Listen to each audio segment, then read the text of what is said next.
beginning of last year was going inning in the third, getting these like multi-inning saves, probably because Scott Service was pressing the panic button for whatever reason. With Matt Brash, they've been really tentative to, have him go back to back, maybe go inning plus. Could you see them pushing Brash or Munoz a little bit down the stretch here, or you think they're still going to be hands off and just try and figure it out, piece it together with some of the other guys? I could see them doing it with Munoz, maybe not with Brash. He's still coming off the surgery, and it hasn't looked always like the same Matt Brash we're used to seeing. Yeah. But I could see them doing it with Munoz, maybe a 4 out here or there. Dan has been more structured and old school, and the 1 inning work for all those guys. Yeah, it's possible. I think that what they're trying to do is just find that arm that can bridge that. I mean, I know a lot of fans were upset that they didn't get the reliever they wanted at the deadline. They were right there with Yohan Duran. I mean, they thought they had him. They thought they had the deal in place to get him. The Phillies came back, late in the deadline with the deadline looming and made a bigger offer to go get him. That really kind of,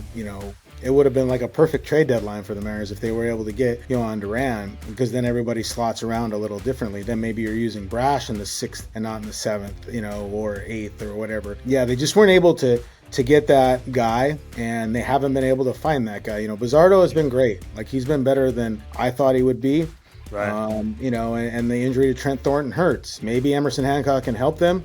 If you can just get to the postseason, then you can bump a starter into a relief role. Like if it's Bryce Miller or, whoever, you'll have a guy that can fit in that role because you have a different kind of roster. But right now, these games are critical. I mean, I think you remember a few years ago when the Rangers were able to sneak into the postseason with the wild card and then they won the World Series. Their bullpen was awful last 2 months. That's right. 2 months. They somehow, but when the postseason comes around and the days off, it changes. So I think they just need to find some guys that can handle that 5th or 6th inning transition to the leverage guys. They need to score some runs to take some pressure off their leverage guys.